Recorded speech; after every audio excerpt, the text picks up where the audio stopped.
The mansion of Adrian Cole was more than a home. It was a monument to his success, a sprawling estate with towering marble columns, glittering chandeliers, and gardens so carefully trimmed that every rose seemed painted by an artist's brush. Yet for all its grandeur the place felt hollow, because within its high walls lived two little girls whose innocent eyes had never seen the beauty around them, Lily and Rose, Adrian's beloved twin daughters, both born blind, both living in a world of endless darkness despite being surrounded by light. And though he was one of the richest men in the country, no amount of money could buy them the gift of sight.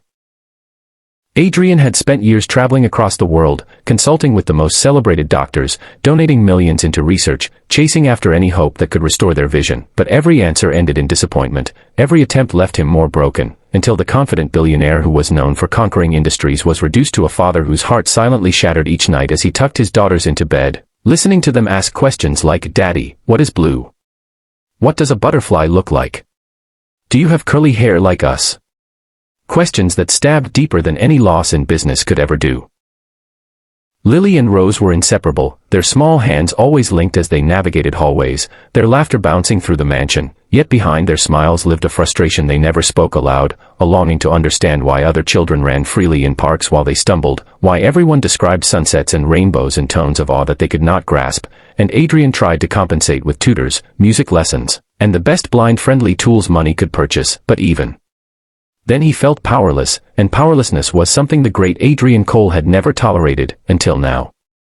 Everything began to change the day the family's long-serving housekeeper announced she had to retire due to illness, and for the first time in years, the Cole mansion posted a job opening for a maid.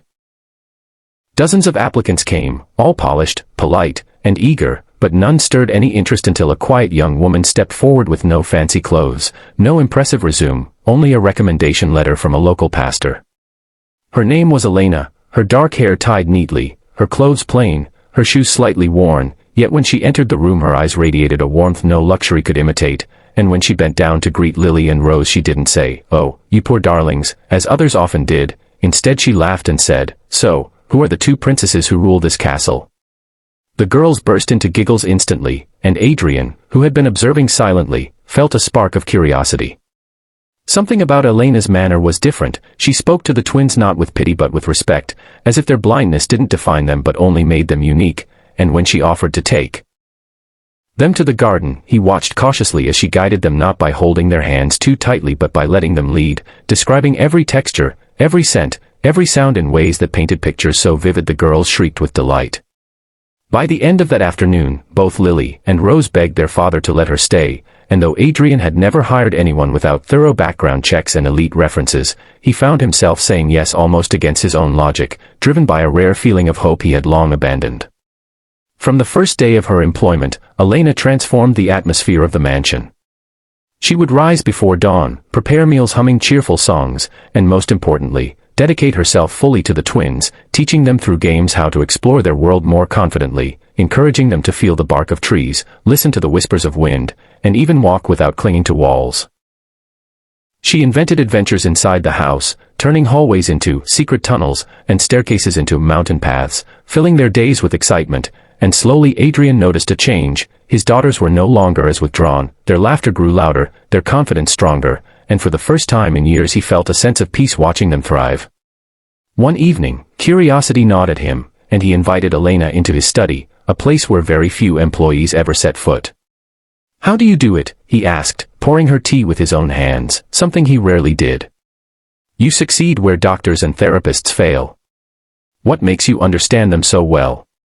Elena's eyes glistened as she looked at the fire crackling in the hearth and softly said, "Because once, I was like them." Adrian froze, unsure if he had heard correctly, until she continued. She revealed that as a child she had suffered a severe accident that left her blind for several years, forcing her to learn how to navigate darkness, how to appreciate sound, scent, and touch as her guides, and though she eventually regained her vision after a complex treatment, she never forgot the lessons those years taught her. "I know their world," she said gently, "and I know how lonely it can feel when people treat you as broken instead of whole. I just want them to know they're not limited by what they can't see."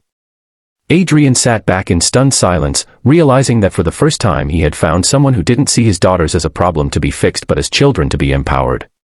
Weeks turned into months, and the change became undeniable. The mansion, once echoing with sorrowful silence, now brimmed with laughter, footsteps, and music, as Elena taught the girls to play piano by touch, to paint with textured colors, and to dance guided by rhythm rather than sight.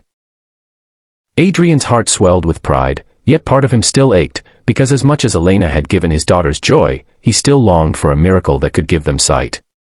That miracle came unexpectedly during a routine medical checkup. The family doctor, who had grown used to delivering the same hopeless verdict, paused longer than usual while examining the twins' eyes, then frowned and said, "This is unusual. There seems to be some response in their optic nerves that wasn't there before." Adrian's pulse quickened as the doctor explained that while blindness was still dominant, there were traces of activity suggesting their visual pathways weren't completely dormant. Combined with new experimental procedures, there might be a chance, small but real, that their sight could be partially restored. Adrian didn't sleep that night, pacing the halls of his mansion, torn between fear of disappointment and the temptation of hope, but when he overheard Lily whispering to Rose, "Maybe one day we'll see Daddy's face," his decision was made. He would take the risk.